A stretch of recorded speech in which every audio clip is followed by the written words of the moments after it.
We beginnen maar en laden we eerst de boel maar snel even in de beide auto's. En dan, dan gaat gaat een slag om een maar, zeggen ze wel altijd. En wij gaan het erin worden in.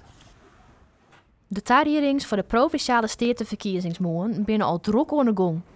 Gemeentemedewerkers Bouke Kloosterman en Jan Bosma zetten nu alle stembureaus in die Tjerkstradiel klaar. Het totaal had nu het zo'n 10 locaties op de planning staan. Dreig is het net, want het is een routineklus voor de Malium. Ik doe dit al hier. Mijn collega nog net zo lang, maar ik ben al sinds dat ik bij de gemeente ben, dat is 24 jaar in. En ja, zo lang doe ik het ook altijd al.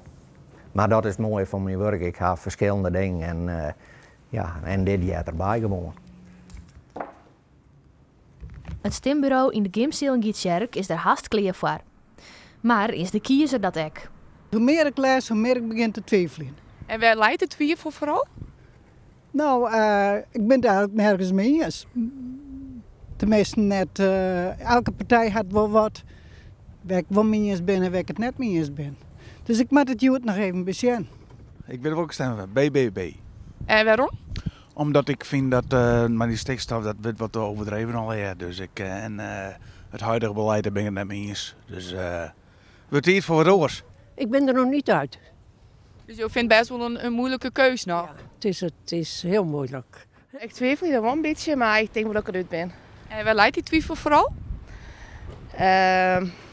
Ja, meestal kom je heen, is deze tijd wat oors, dus dan ga je direct naar zien en dan ga je volgens mij denken van ja, misschien is dat dan toch beter. Ik ben echt zo'n wiebelende stemmer.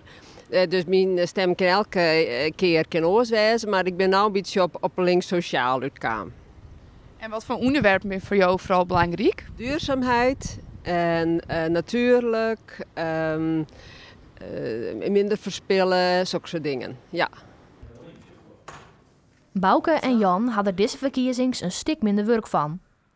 De oude jaren verdwenen er namelijk 3 stembureaus in die Tjerkstradiel. Boppen dat hoeven ze bij het opbouwen geen rekening meer te houden met de coronamaatregels. Dat worden neemt wakker zo volle tijd. Dat we kennen nooit niet en daar doen. Maar als met die corona dan nemen we de 2 dagen om het op te bouwen.